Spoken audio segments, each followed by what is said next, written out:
आदाब। मुंसिफ टीवी में आपका इस्तकबाल है। उत्तर प्रदेश और उत्तराखंड की खबरों के साथ मैं हूं मोनी सनवर। देखेंगे तमाम बड़ी खबरें, लेकिन सबसे पहले हेडलाइंस। मुख्यमंत्री योगी आदित्यनाथ ने अटल बिहारी वाजपेयी को पेश की श्रद्धांजलि। बोले, अटल जी ने ही रखी थी विकास, सुरक्षा और सुशासन की आधारशिला।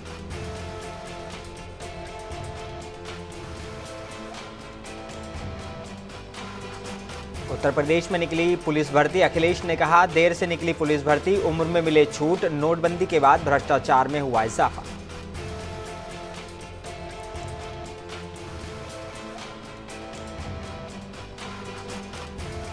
अयोध्या पहुंचे केरल के राज्यपाल आरिफ मोहम्मद खान। बोले, अयोध्या में जश्न का माहौल है, लोग बहुत खुश हैं।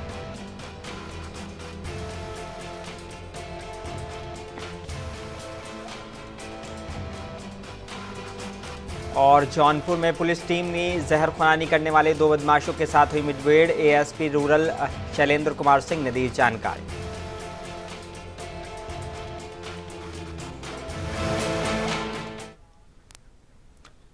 आइए बुलेटिन की शुरुआत करेंगे कुछ अहम और बड़ी खबरों के साथ। उत्तर प्रदेश के मुख्यमंत्री योगी आदित्यनाथ ने लोक भवन प्रांगण में पूर्व प्रधानमंत्री अटल बिहारी वाजपेयी की जयंती पर उनकी प्रतिमा पर माल्यार्पण कर उन्हें श्रद्धांजलि दी है। मुख्यमंत्री योगी आदित्यनाथ ने पूर्व प्रधानमंत्री की स्मृतियों को याद किया। उन्होंने कहा कि अटल जी भारत की राजनीति के अजात शत्रु थे। उन्होंने भारत की राजनीतिक अस्थिरता को उभारने के साथ देश के अंदर राजनीतिक में सुशीलता और पारदर्शिता का एक आदर्श प्रतिमान रखा था। पिछले 9.5 सालों में प्रधानमंत्री नरेंद्र मोदी के नेतृत्व में भारत ने विकास, सुरक्षा और सुशासन के जो नए प्रतिमान स्थापित किए हैं, उसकी आधारशिला अटल बिहारी वाजपेयी ने ही अपने शासनकाल में रखी थी। भारत माता के महान सपूत भारत रत्न सरदेव अटल बिहारी वाजपेयी जी की आज पावन जयंती है। इस अवसर पर सरदेव अटल जी की स्मृतियों को नमन करते हुए प्रदेशवासियों की ओर से मैं उनके श्री चरणों में विनम्र श्रद्धांजलि अर्पित करता हूं।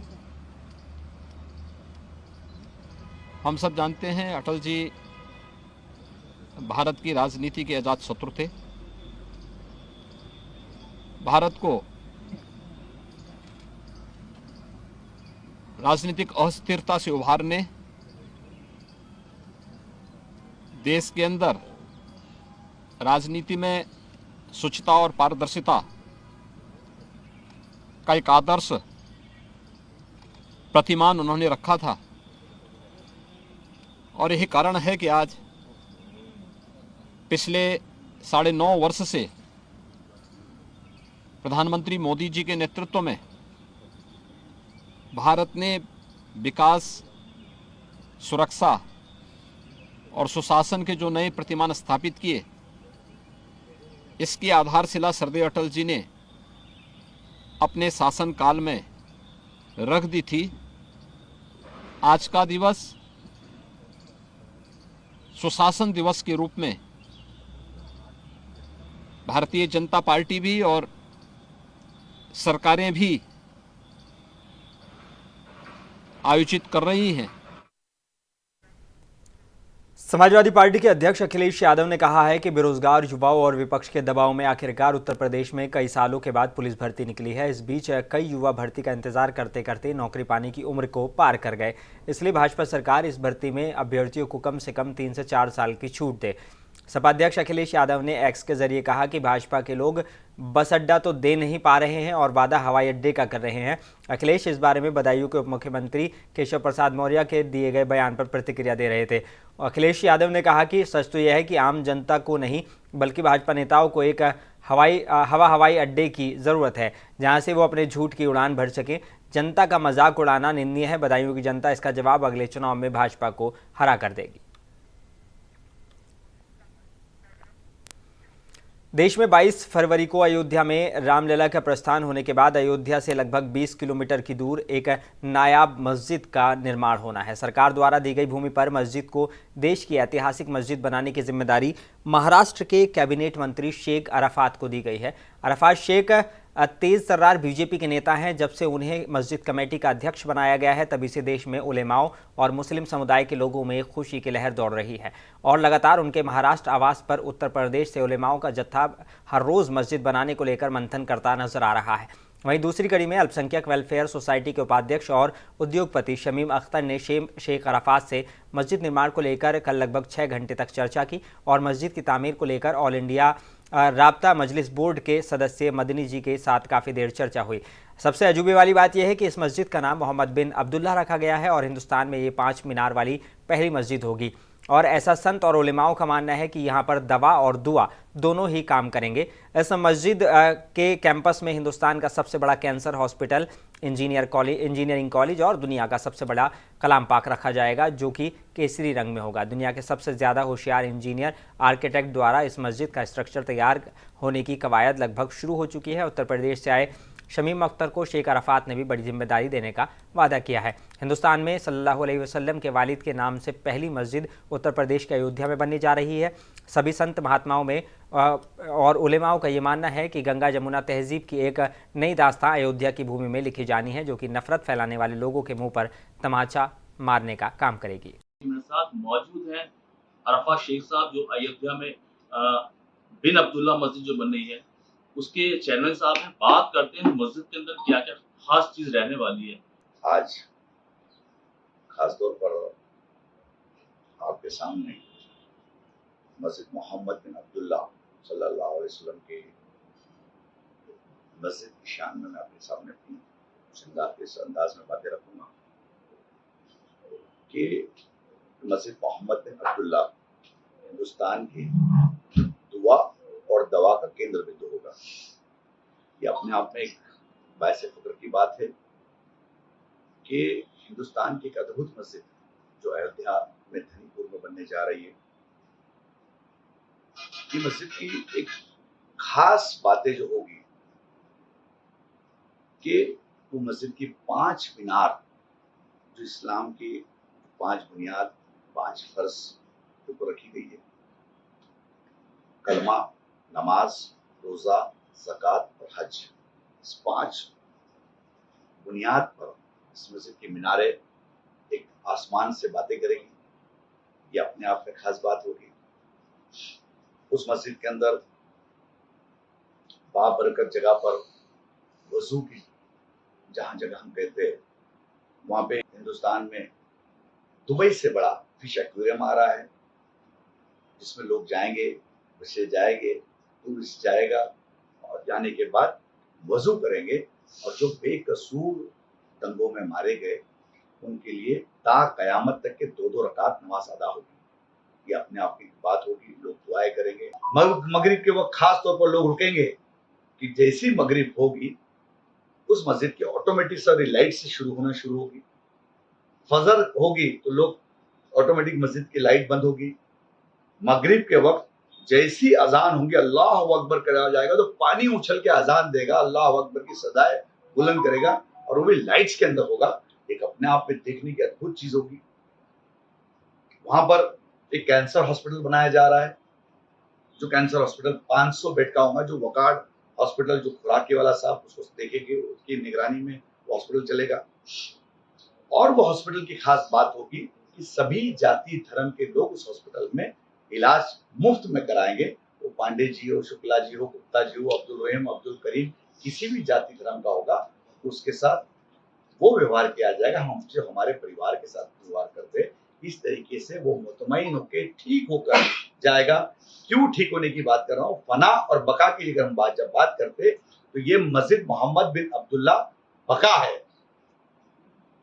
क्योंकि नाम बाबरकत नाम मेरे नबी का नाम जुड़ा है और इस नाम की बरकत से वहां दुआएं होगी और उन मरीजों को शिफा होगी। डॉक्टरों के हाथों में अल्लाह शिफा देगा और मरीज वहां से ठीक होकर अपने घर जाएंगे। जब मरीज अपने घर होकर ठीक हो जाएंगे तो एक हिंदू व्यक्ति की जबान से किसी भी गांव में, किसी भी नुक्कड़ में, किसी भी चौराहे पे जब वो जाएगा और वो कहेगा कि मेरी माँ का इलाज मस्जिद मोहम्मद बिन अब्दुल्ला हॉस्पिटल में मुफ्त में हुआ और बहुत अच्छा हुआ। इसके बाद यूपी से कभी टाटा हॉस्पिटल में कोई भी व्यक्ति कैंसर के इलाज के लिए नहीं जाएगा। जो जाएगा हमारे धनीपुर में मस्जिद मोहम्मद बिन अब्दुल्ला हॉस्पिटल में जाके अपना इलाज कराएगा। फिर हमने गंगा जमुना तहजीब की जब बात करते हैं तो हमने वहां वेज किचन लेके आए। आप दरगाहों के अंदर जाके देखा होगा, दरगाहों में हिंदू लोग भी जाते हैं, हर धर्म के लोग जाते हैं, लेकिन पहला मस्जिद का फरमाइश होगा जिसमें हर जाति धर्म का कोई भी व्यक्ति होगा, भाई होगा, बहन होगी, माँ होगी, वो जाएंगे और वेज खाना उनको दिया जाएगा ता कयामत तक के।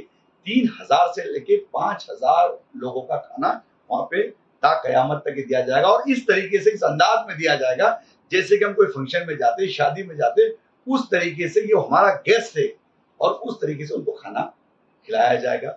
ये अपने आप में एक विशिष्ट खास बात होगी। पूरे भारत को क्या मैसेज देना चाहते हैं?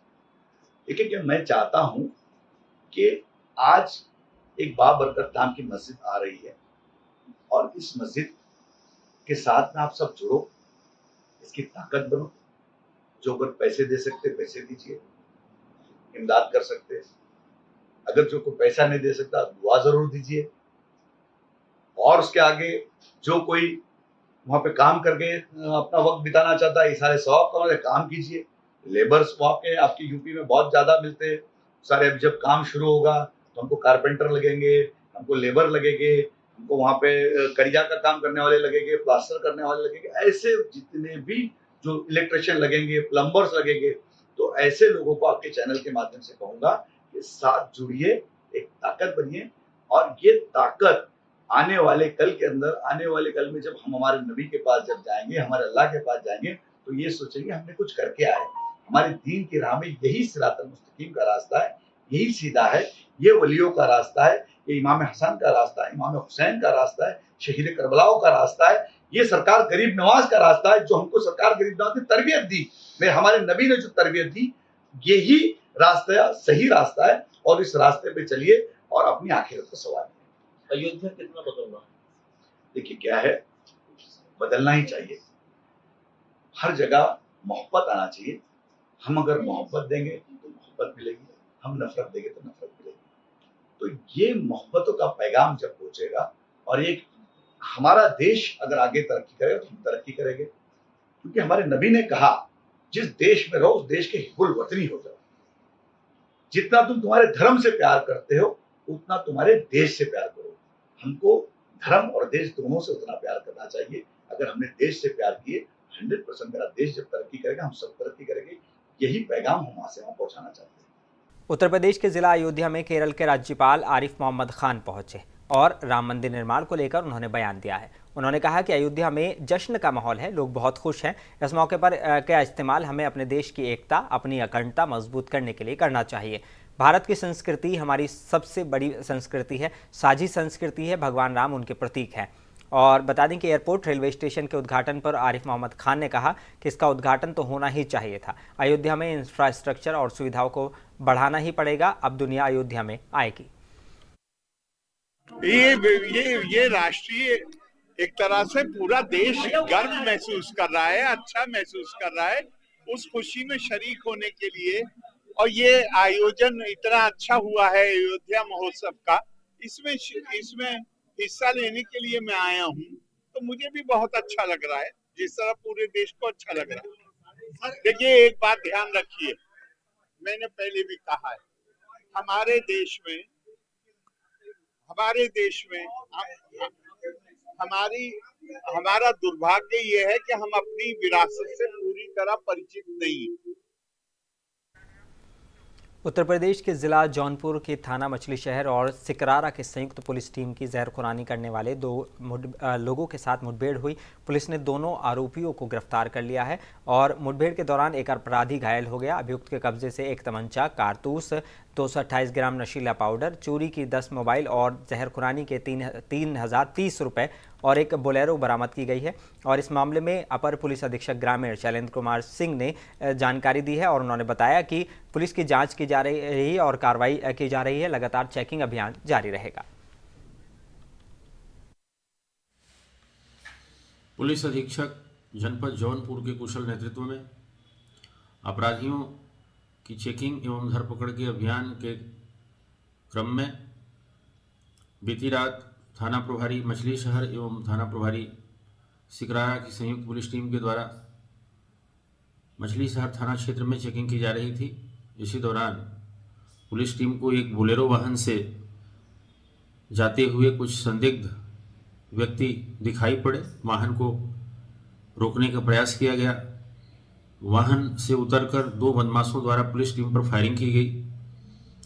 पुलिस टीम द्वारा आत्मरक्षार्थ बदमाशों को पकड़ने के लिए जवाबी फायरिंग की गई, जिसमें एक गोली एक बदमाश को लगी। मौके पर जाकर घायल बदमाश को पकड़ा गया। उत्तर प्रदेश के जिला मुरादाबाद के दिल्ली लखनऊ नेशनल हाईवे पर एक वाहन में अचानक जबरदस्त आग लग गई, जिससे आसपास में हड़कंप मच गया। आग लगने से लाखों रुपए का नुकसान हो गया। वाहन में लदा सामान पूरी तरह से जलकर राख हो गया। ये आग संदिग्ध परिस्थितियों में लगी है। मामले की जांच के बाद ही कुछ कहा जा सकता है। उत्तर प्रदेश के जिला जालौन के बुंदेलखंड एक्सप्रेसवे पर हुए एक्सीडेंट में 1 दर्जन गाड़ियां आपस में टकरा गई। इस सड़क हादसे की वजह घना कोहरा बताया जा रहा है। इस हादसे में 1 व्यक्ति की मौत हो गई है और 4 लोग गंभीर रूप से घायल हैं। सूचना मिलते ही मौके पर पहुंची पुलिस, जिसने घायलों को अस्पताल पहुंचाया। गंभीर घायलों को चिकित्सकों ने हायर सेंटर रेफर कर दिया है। बाकी पुलिस मामले की जाँच में जुटी हुई है। रविकांत। कहाँ से कहाँ जा रहे थे भैया आप? झांसी से इटावा। झांसी इटावा। कितने समय एक्सीडेंट हुआ? ये सुबह वही 6-7 बजे के करीब। कितने लोग घायल हैं इसमें? 1 लोग। 1 लोग। क्या स्थिति उनकी अब? वो अब ठीक है। झांसी मेडिकल कॉलेज में, वही मेडिकल कॉलेज में पहुँच गए हैं। तो आपको यहाँ सुविधा किसने उपलब्ध कराई? तो एनएच वाले और कुछ स्टाफ के थे। कितनी देर में एक्सीडेंट के बाद आए? वो तो है ही, उपस्थित ही थे। ठीक। और भी एक्सीडेंट हुआ था जी बुंदेलखंड एक्सप्रेसवे में आज 25 दिसंबर 2023 को लगभग 2:30 से 3 बजे के रात्रि के मध्य में घना कोहरा होने के कारण ये एक्सीडेंट हुए हैं। इसमें एक गाड़ी जिसका टायर खराब हो गया था, वो अपनी गाड़ी का टायर बदल रहा था, जिसके पीछे से आकर एक ट्रक ने टक्कर मार दिया है। इसमें जो पहले से जो ट्रक टायर बदल रहा था उसके क्लीनर की मृत्यु हो गई है और डीसीएम जो उत्तर प्रदेश के जिला बुलंदशहर के खुर्जानगर कोतवाली तहसील चौकी के पास एक सब्जी मंडी से लौट रहे सिक्योरिटी गार्ड को अज्ञात हमलावरों ने गोली मारकर हत्या कर दी। बताया जा रहा है कि घटना को अंजाम देकर आरोपी फरार हुए थे और पुलिस हमलावरों की तलाश में जुटी हुई है। बता दें कि रिटायर्ड फौजी पर 2 माह पहले भी जानलेवा हमला हुआ था, जिसका खुलासा पुलिस पहले नहीं कर पाई थी। फिलहाल पुलिस मामले की जाँच में जुटी हुई है। ये थाना खुर्जानगर जनपद बुलंदशहर से संबंधित प्रकरण है। थाना खुर्जानगर पर आज सुबह करीब 7:30 बजे कैलाश अस्पताल के मेमो के माध्यम से एक सूचना प्राप्त हुई कि एक गोली लगी अवस्था में एक व्यक्ति को अस्पताल में भर्ती कराया गया है। इस सूचना पर जाकर थाना खुर्जानगर की पुलिस द्वारा जांच की गई तो जो उक्त व्यक्ति है वो फौजी, रिटायर्ड फौजी है, जो कि यहाँ की मंडी में सुरक्षा गार्ड की नौकरी करता है। चंद्रपाल नाम का यह व्यक्ति आज सुबह करीब 6 बजे जब मंडी से ड्यूटी करने के उपरांत अपने घर की तरफ आ रहा था तो किसी अज्ञात व्यक्ति द्वारा उसके ऊपर गोली चलाई गई है। कैलाश में उपचार करने वाले डॉक्टर ने बताया कि वह खतरे से बाहर है। परिजनों की तहरीर के आधार पर मुकदमा पंजीकृत किया जा रहा है। शीघ्र ही घटना उत्तर प्रदेश के जिला लखीमपुर खीरी में इंडो नेपाल सीमा पर बसे थारू जनजाति इलाकों में शासन की मंशा को अमली जामा पहनाने के लिए पीडब्ल्यूडी विभाग कोई कोर कसर नहीं छोड़ रहा है। पीडब्ल्यूडी विभाग की तरफ से थारू जनजाति इलाकों में सड़कों का नया जाल बिछा दिया गया है। बता दें कि इंडो नेपाल सीमा की गौरीफंटा और चंदन चौकी क्षतिग्रस्त मार्ग का निर्माण कार्य पूरा किया गया है। इसके अलावा थारू जनजाति इलाकों के विभिन्न कामों के लिंक मार्गों का निर्माण कार्य भी पूरा हो चुका है। पीडब्ल्यूडी अधिशासी अभियंता अनिल कुमार यादव ने बताया कि इलाकों में अधिकतर सड़कों का निर्माण कार्य पूरा किया जा चुका है। अन्य सड़कों का निर्माण कार्य गुणवत्ता के आधार पर जल्द ही पूरा हो जाएगा। अधिशासी अभियंता ने बताया कि थारू जनजाति एरिया में जितने भी गांव हैं अब सड़कों के मामलों में मुतमईन रहेंगे। जहां तक थारू जनजाति एरिया के विकास की बात है, सरकार का, माननीय मुख्यमंत्री जी का इस बात पर पूरा जोर है कि उस एरिया का चौमुखी विकास किया जाए। इसमें सड़कों का एक अहम रोल होता है और अगर इस एरिया की हम बात करें तो आप वहाँ देखेंगे कितने समय जो है दुधवा से चंदन चौकी और पलिया से गौरीफंटा तक जो लोक निर्माण विभाग की सड़कें हैं बहुत ही अच्छी तरह से पूर्ण गुणवत्ता के साथ हम लोगों ने काम पूरा कराए हैं। जो सड़कें काफ़ी क्षतिग्रस्त थी, वर्तमान समय में बहुत अच्छी कंडीशन में हम लोगों ने उनको करा लिया है और एक जो वर्ल्ड क्लास बिटनेस रोड होती है उसका हम लोगों ने बनाया है। और इसी प्रकार से अगर हम लोग थारू जनजाति के विभिन्न गांव की बात करें, जो लिंक मार्ग थे, मेन सड़कों से जो गांव को कनेक्ट करते थे, ऐसे लगभग उत्तर प्रदेश के जिला शाहजहांपुर में बिजलीपुरा स्थित ऑडिटोरियम में भारत रत्न पूर्व प्रधानमंत्री अटल बिहारी वाजपेयी के जन्मदिवस समारोह में पहुंचे नगर विकास और ऊर्जा मंत्री ए.के. शर्मा और वित्त और संसदीय मंत्री सुरेश कुमार खन्ना ने लॉन्च टेनिस की नेशनल खिलाड़ी महिका खन्ना को जनपद रत्न पुरस्कार से नवाजा। वहीं ऊर्जा मंत्री ने कांग्रेस और सपा पर जमकर हमला बोला। साथ ही ऊर्जा मंत्री ने एक मुश्त समाधान योजना पर प्रकाश डालने के साथ ही प्रदेश में होने वाले विकास कार्यों को लेकर चर्चा की। आगे कहा कि सोलर एनर्जी के क्षेत्र में हजारों करोड़ रुपए का इन्वेस्टमेंट हुआ है। कार्यक्रम में बड़ी संख्या में भाजपा नेता और कार्यकर्ता मौजूद रहे।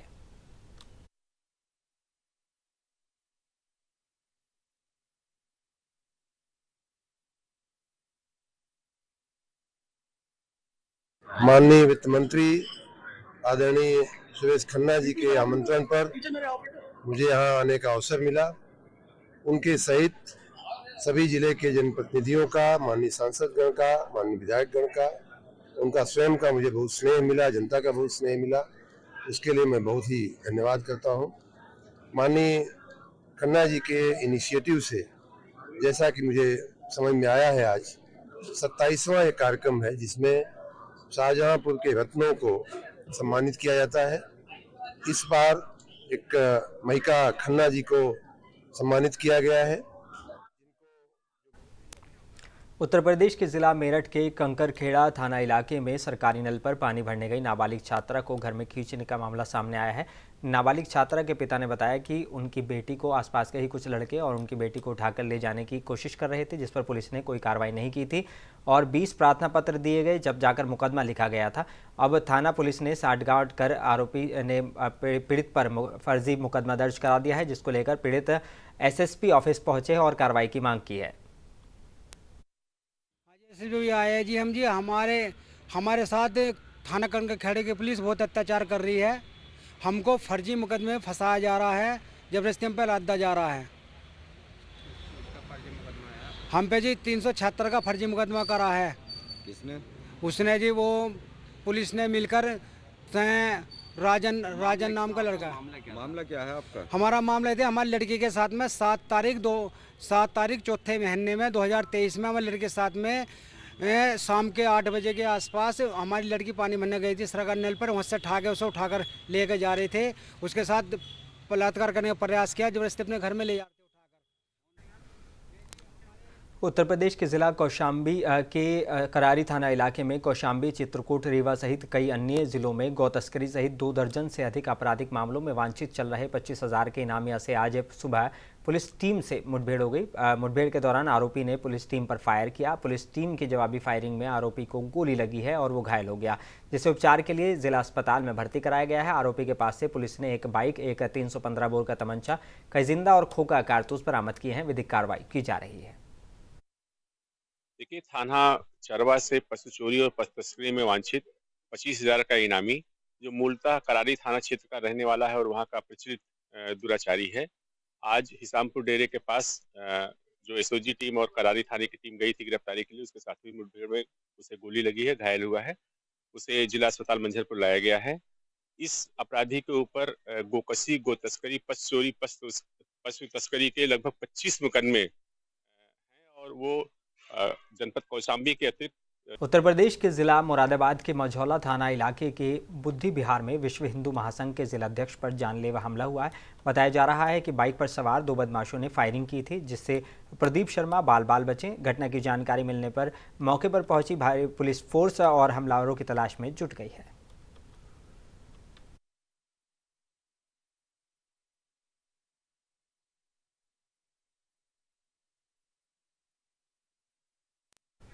उत्तर प्रदेश के जिला बाराबंकी के डेसिंग बाबू स्टेडियम में आज से शुरू हुई 3 दिवसीय राज्य स्तरीय आर्चरी प्रतियोगिता मुख्यमंत्री के सलाहकार और आर्चरी के प्रदेश अध्यक्ष अवनीश कुमार अवस्थी ने प्रतियोगिता का शुभारंभ किया है।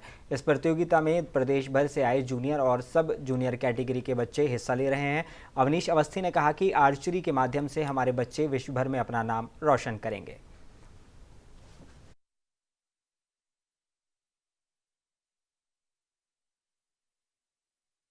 देखिए, आर्चरी को लेकर बहुत सारे क्षेत्रों में अच्छा कार्य हुआ है। आपको मालूम है कि आर्चरी वर्ल्ड में इंडिया नंबर 2-3 पोजीशन पे आई है।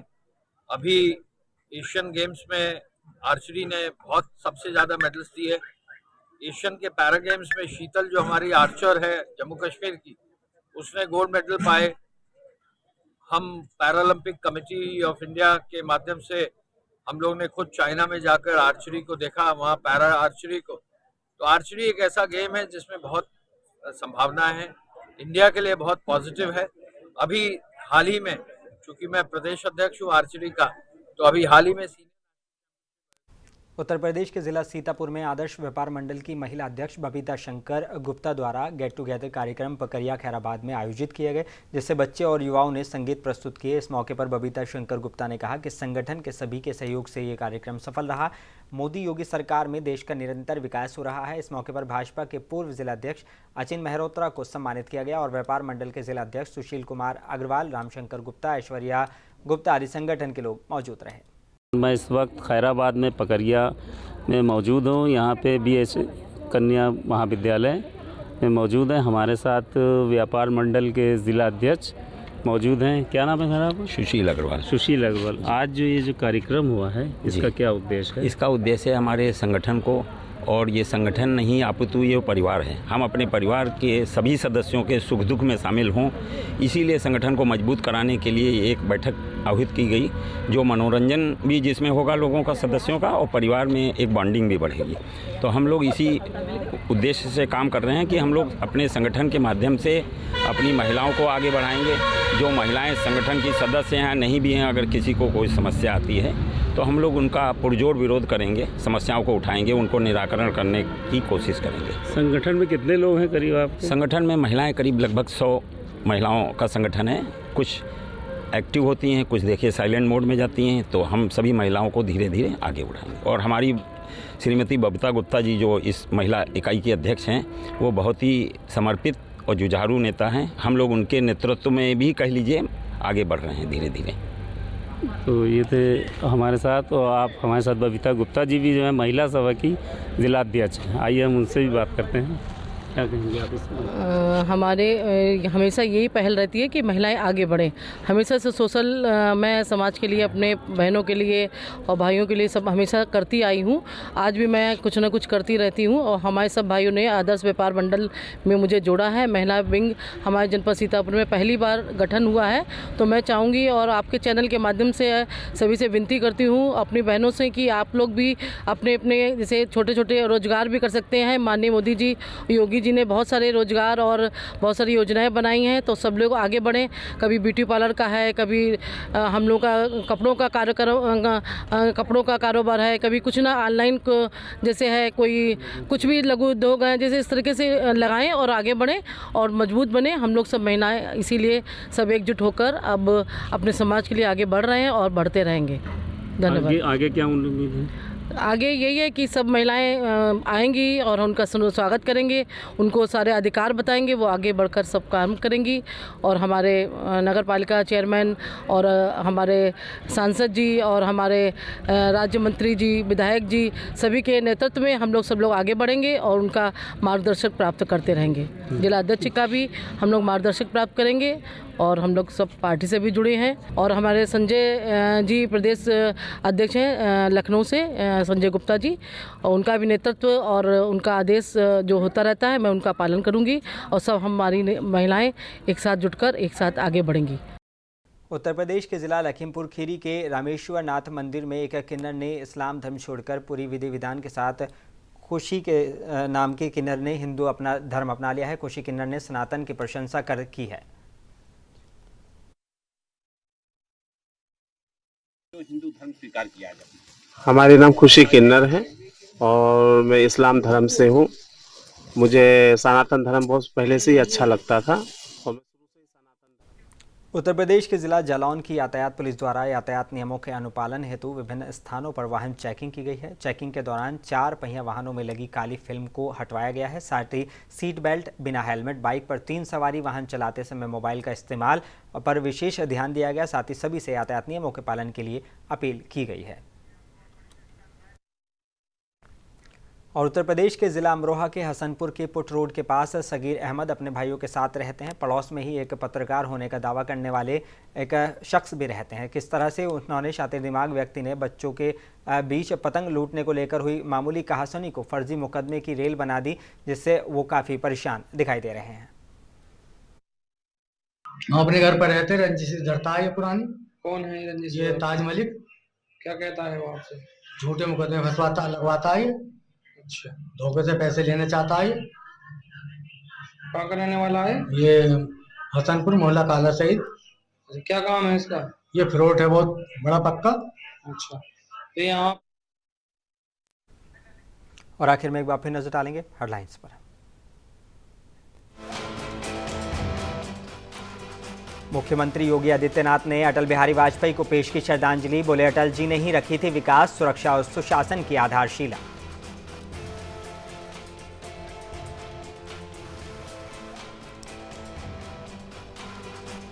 पुलिस भर्ती को लेकर बोले अखिलेश यादव। बोले, देर से निकली पुलिस भर्ती और भर्ती उम्र में मिले लोगों को छूट। नोटबंदी के बाद भ्रष्टाचार में हुआ इजाफा।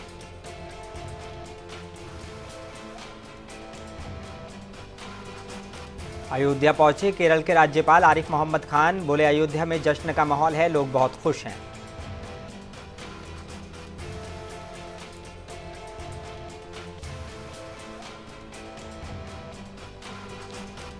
और जौनपुर में पुलिस टीम की जहरखुरानी करने वाले 2 बदमाशों के साथ हुई मुठभेड़। एएसपी रूरल शैलेंद्र कुमार सिंह ने दी जानकारी।